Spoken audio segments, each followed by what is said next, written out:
आंतरवाली जरांगे म्या भोंगळा करू करू आणलेला आहे. अर्ध्या क्वार्टरवर त्याला म्या वाडे बांधायला लावलेले आहेत, मोळ्या व्हायला. काल झालेलं पोरग पण ते बघायला चलतंय.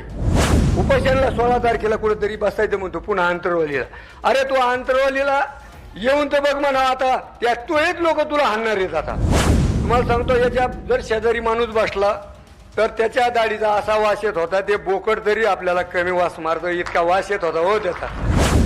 एक सामान्य शेतकरी ऊस तोडणारा आजही ऊसच तोडतोय मी. कारण ज्या वेळेस मीच माझ्या तोंडाने सांगण्यात काही मजा राहिलेली नाही आहे, पण ज्या वेळेस महाराष्ट्रात कोणी बोलत नव्हतं. आता आमचे माऊली म्हणले की बाबा भ्यायचं काहीतरी म्हणत होते, भ्यायचं बीज.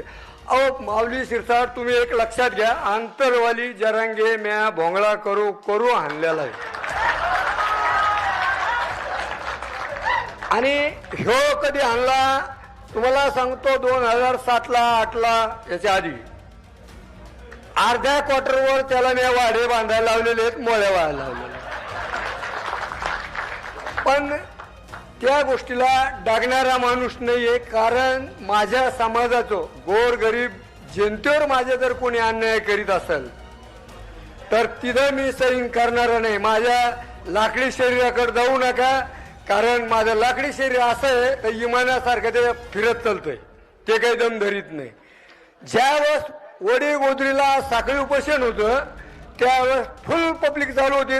मला वाटतं अंदाजे सरासरी लाखाच्या पुढे पब्लिक येत होती. त्यावेळेस मला काही कळत नव्हतं, हे माईक काही कळत नव्हतं. मी आपला सामान्य होतो. त्यावेळेस त्या जरांगेला काय लागते आणि त्या समाजाला काय लागते हे तुम्ही सगळ्यांनी मोबाईलवर ऐकलेलं आहे. त्याच्यामुळं तीन मरे त्या गोष्टीवर काही हे नाही. पण माझी एकच खंत आहे समाजाला, कोणती, की बाबा त्यो बया पोरं लेकरं बाळ ते काल झालेलं पोरग पण ते बघायला चलतंय. आणि आपल्याला का चाला ना. पब्लिक मला कमी वाटते. गावाचं गाव मी चांगलं पाहिलेलं आहे. मी 4 वेळेस तुमच्या गावात आलेलो आहे. गावाच्या मानाने यांनी आणि आपण एकजूट व्हायना. एकजूट नसल्यामुळं हे उंदरं बुळबुळ बुळबुळ बुळबुळ काय करतात, गावात पळत येत, कुठं घासात पळत येत. ह्या उंदराला जे आपल्याकडं नवीन ते पांढऱ्या याचा पाला असतो ते फुलं, हे फुलं टाकून याला मारल्याशिवाय पर्याय नाही. का की आपण एक झालो सगळे. समाजात जर एकजूट केली तर नक्कीच माझा विषय असा आहे की बा आपण काय नाही दिलेलं यायला, आपण नाही दिलेलं आहे हे लक्षात घ्या. ठेवा तुम्ही, माझ्यापेक्षा फार सुशिक्षित लोक आहे तुम्ही. आपण दिलेलं आहे. आपल्या जीवावर यायची कारखानदारी, यांच्या बँक, यांच्या सोसायट्या, याचे सगळं जे चाललंय हे तुम्हा आमच्या ओबीसी एसी एसटीच्या जीवावर चाललेलं आहे.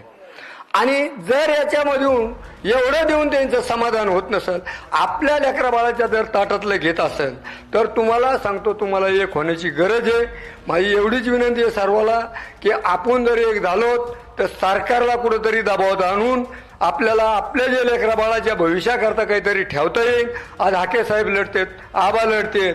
हे महाराष्ट्रात तुम्हाला सांगतो अनेक संघर्ष केलेले आहेत. फार ठिकाणी त्याला त्रास झाला, त्याला असो मला असो. मला एके दिवशी 3-3 हजार तुम्हाला सांगतो धमकी आलेल्या. त्या धमक्याला भेटणारा माणूस नाही मी. कारण सगळं माहिती आहे मला कसं काय करायचं ते. ऊसातून जाऊन कसं पातटला अंगाला लागून द्यायचं नाही हे पक्के माहिती आहे मला. त्याच्यामुळे ते काही चिंता करायची नाही आहे. पण माझी खंता एवढी समाजाला सगळ्यांनी आपण एकत्र येणं आणि सरकारवर आपण जितकं दडपण आणतो तितकं. कारण ही जे आता जे आपण विषय जे या कामाकरता निघलो, हे काम सक्सेस झालं तर दूध का दूध पाणी का पाणी होईल ना. ते सांगते आमची 6 कोटी जनता आहे. आणि मग बाकीचे कुठे गेले. अहो 6 कोटी याच्यावर चाललंय का सगळं आहे. अहो आपल्या जीवर यांनी घरदारं उभा केले, आपल्या जीवर कंपन्या उभा केल्यात, आपल्या जीवर यांनी आईश केली. आणि पुन्हा जर आज आपल्यात वाटेकरी होत असतील तर आज आपल्या लेकरा बाळाचं भवितव्य पुन्हा व्हायला जाऊ नये याच्याकरता आपण जे आज चाललंय याला सगळ्यांनी साथ द्यावा.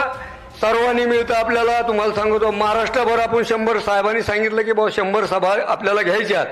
100 सभा की नाही आपण हजारो सभा घेऊ. आणि हजारो सभा घेऊ. 2029ला जे विषय हे नक्की काळापाळात झाला पाहिजे, त्याला कळलंच पाहिजे की ओबीसी काय. ज्या भूतानी म्हणजे भेंडकी काय असते, भेंडकी बायला पुढे जाते आणि ती काय म्हणती मी बैला एवढी होईन.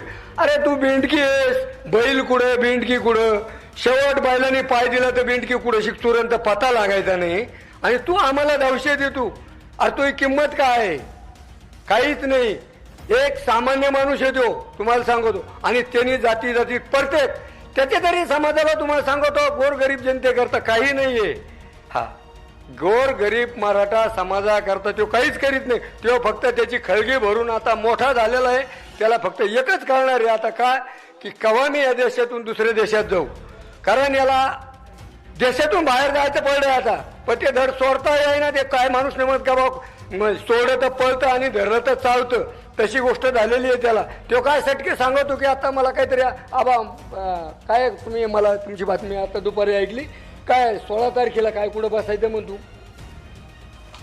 उपोषणाला 16 तारखेला कुठेतरी बसायचं म्हणतो पुन्हा आंतरवालीला. अरे तू आंतरवालीला येऊन तर बघ म्हणा आता त्या तोच लोक तुला हाणणार आहेत. आता आमची गरज नाही. हा बा झालं भरपूर झालं बिचारे त्यांनी इतके कष्ट केले 2.5 वर्ष तो या करता आणि इतकं दिलं आत्याला भिकायला लावलंस तू.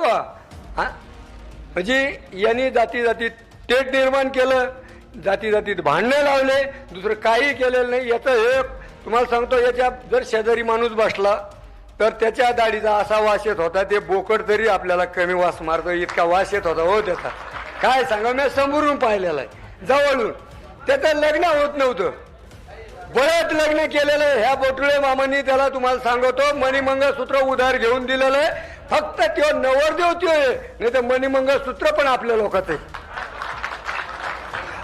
कारण प्रत्येक वेळेस त्याच्यावर बोलले होते काय व्हायला लागलं उगा माकडाला आपण हॅल्युएशन द्यायला लागलो. हे हॅल्युएशन देण्यात मजा नाही आहे. आपण आपले एकांत्र येऊन आपल्याला कसा सरकारकडून आपल्याला शिल्लक घ्यायचं नाही. आपलं जे आहे जे दिलेलं बाबासाहेबांनी दिलंय जे संविधानातून दिलंय हे आपल्याला याला धक्का लागून द्यायचं नाही. आपलं आपल्याला मिळलं पाहिजे. ते काय अनेक निधी असतात आपल्या ओबीसी समाजाकरता याच्याकरता SC ST करता. अहो काय आपल्या लोकांना म्हणायला त्याच्या काय अन्न भाऊ महामंडळ काहीतरी एका एकाचे 15-15 लाखाचे ट्रॅक्टर माप एका एकाला इतकं सबसिड्या आणि आपल्या तोडी देत ऊस सांभाळी देत शेरडा फोडी देत दगड शिवी देत यांनी दोऱ्यानी चपला. अरे काय हाल चाललेत आपल्या समाजात आणि समाजाच्या जीवर जर हे नेते बनले आणि समाजाचे जर आपल्या मुंडके पाय देत असतील तर त्याचा पाय आपल्याला घोट्यापासून खाल्ले काढल्याशिवाय पर्याय नाही. एवढे 2 शब्द बोलतो आणि माझे 2 शब्द संपवतो. जय भीम जय महाराज.